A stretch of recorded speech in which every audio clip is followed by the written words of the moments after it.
of your vehicle through flooded roadways. These storms may intensify, so be certain to monitor local radio stations.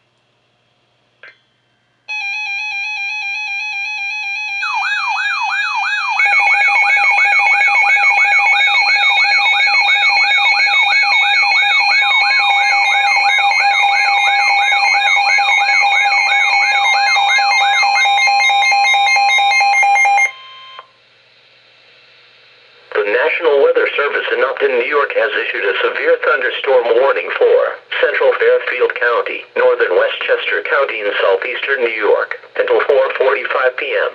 At 4:03 p.m., a severe thunderstorm was located near Bedford, or 7 miles northeast of Mount Kisco, moving east at 15 miles per hour. Hazard, 60 miles per hour wind gusts. Source, radar indicated. Impact, expect damage to roofs, siding, and trees. This severe thunderstorm will be near New Canaan around 4:25 p.m. Ridgefield, Wilton, and Georgetown around 4:35 p.m. Westport, Weston, and Reading around 4:45 p.m. Other locations impacted by this severe thunderstorm include Golden's Bridge and Easton. For your protection, move to an interior room on the lowest floor of a building. Torrential rainfall is occurring with this storm and may lead to flash flooding. Do not drive your vehicle through flooded roadways. Repeating, a severe thunderstorm warning has been issued until 4:45 p.m. for the following county: Fairfield, Connecticut, and Westchester, New York.